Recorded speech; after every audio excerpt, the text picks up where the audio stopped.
Today on Plugin Friday, we're going to look at the PSA-1000 analog saturation plugin, inspired by the famous SansAmp PSA-1.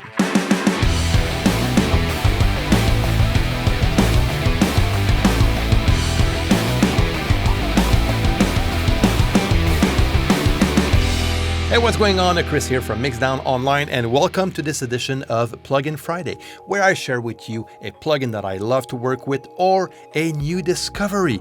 And this is the case for today's video, where I'm going to talk to you about the Nembrini Audio PSA-1000 analog saturation plugin. Famous mixer Chad Blake is a huge fan of SansAmp, and he uses SansAmp in a lot of his mixes, if not all of them. And this is what he had to say about the PSA-1000. And this is found on the Nembrini Audio website. And I quote, "Not sure what's the difference between the Avid version, which I also really like, but this Nembrini version is tighter, more solid in the mids and lows. Reminds me of the original SansAmp classic guitar pedal."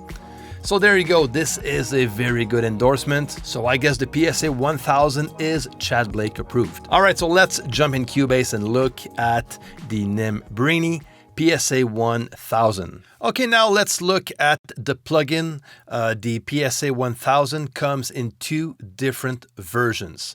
We have the PSA-1000 stereo, which is this one, and we have the junior version, which is the mono version of the plugin, which has a bit less features than the stereo version. And the junior version looks a bit more like the SansAmp found in Pro Tools. So we're going to look at both. First, I'm going to start with the junior version on the bass, and I'm going to go through all the settings with you. First, we have the preamp, which is the input sensitivity control. The preamp controls and adjusts the signal level going into the input section of the PSA-1000. So basically, the more preamp level we add, the more signal goes into this section of the PSA-1000.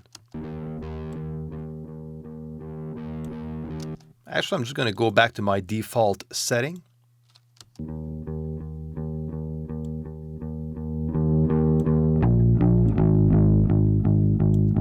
Then we have buzz, and buzz will control the low end breakup and overdrive.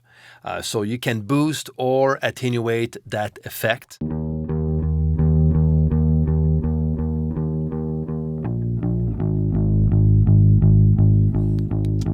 So basically, it's going to add or reduce weight of the low end of the signal. And then we have punch, which will set the amount of mid-range breakup, and overdrive by cutting or boosting. So basically, you can add or reduce mid-range presence by using punch.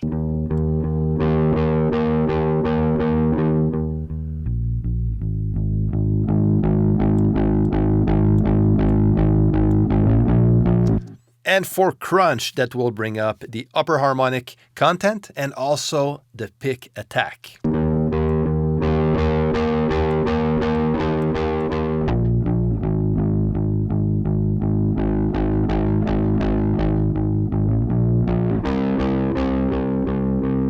So that depends on what you want.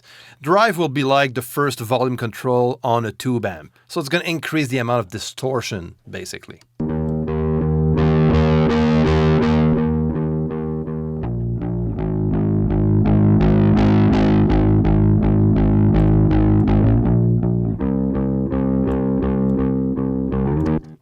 And if you want to EQ a bit more, there's low and high.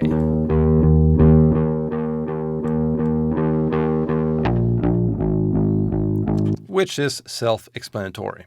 Then we have wet and dry for parallel saturation processing.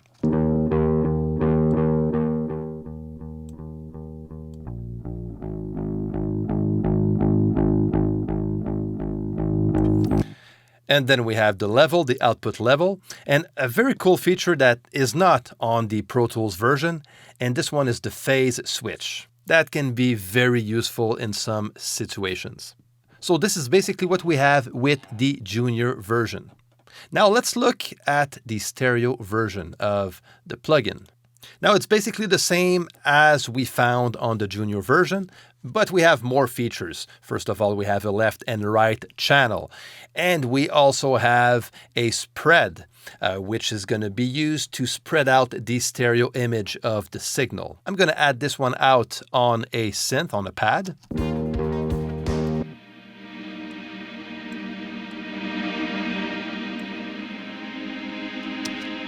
Just so you have an idea, this is the original sound.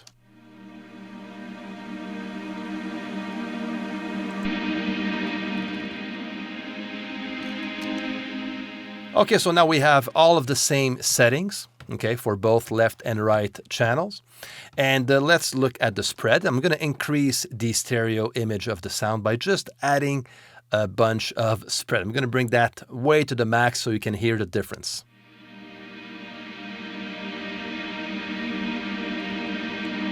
I'm going to bring it down.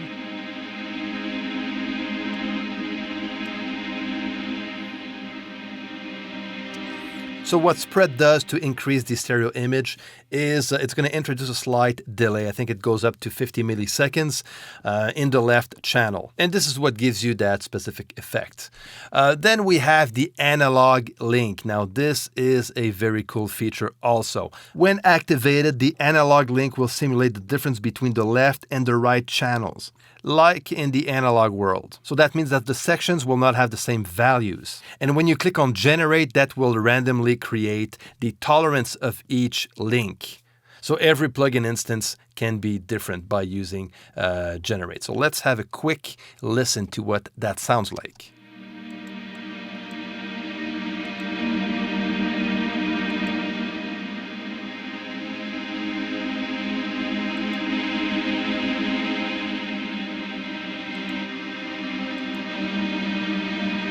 Interesting. Okay, that's pretty cool. Then we have mid-side. Now this is pretty nice. So if mid-side is activated, left and right becomes mid and side. So the top section is going to take care of the mid section of the signal, and the bottom section of the plugin is going to take care of the sides of the signal. So this way you'll be able to work on the mids separately from the sides and vice versa. So let's try this one out. First, what I'm going to do is to unlink those channels, because by default, the plugin is linking the top section with the bottom section. So if you're in a regular stereo, that means that if I move one setting of one section, it is going to apply the same on the bottom section as well, because both sections are linked together. So I'm going to click on link, so they're all unlinked, and I'm going to click on mid-side. But you can also link one knob at a time if you want to. So this is how you do it. So I'm back to mid-side processing, and now my sections are unlinked, and let's have fun.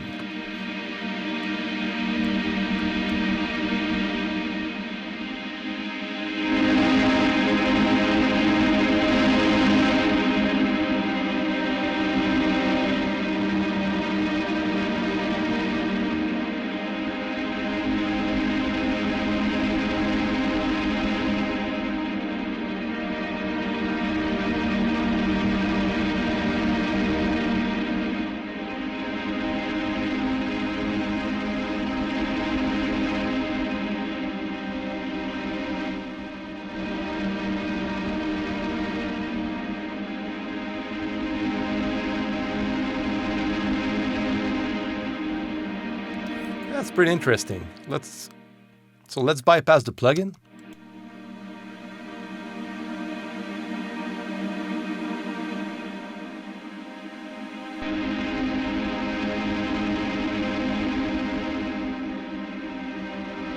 What's cool here is you can parallel process each sections independently. So this is a very cool feature. Now, when mid-side is not activated, you can also do the same using the wet and dry independently from each sections when they are not linked together.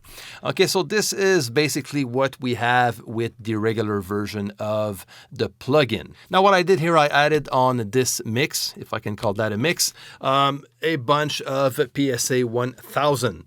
on most of the tracks. Those are made mainly out of VST instruments. It's only a quick piece of music that I just put on together for this video. And this is what it sounds like with the PSA-1000 on the kick, snare, on the bass, the electric guitar, the pad of course, and also as a parallel processor on the drum bus.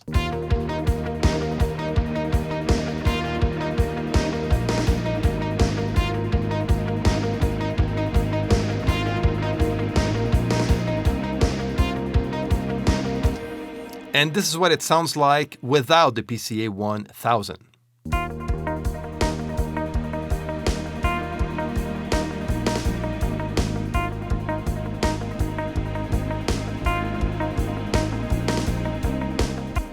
So, like I'm saying here, it's more than a saturation plugin. It's a tone shaper as well. You can shape your tone with this plugin only. Let's listen to it again with all the PSA-1000 engaged.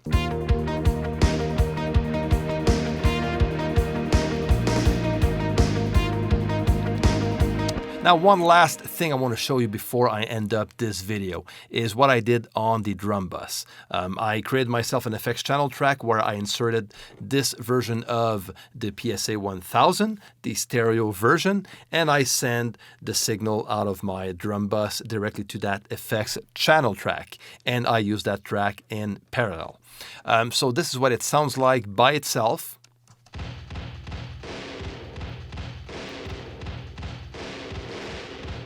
So oversaturated, a lot of distortion, and the spread is at its max. So you can hear that type of delay going on. And what it does when I blend it in with the original signal, with the drum bus, I'm getting a kind of a sort of room sound. Okay, so I'm going to just solo the drums with this parallel channel and bring it on.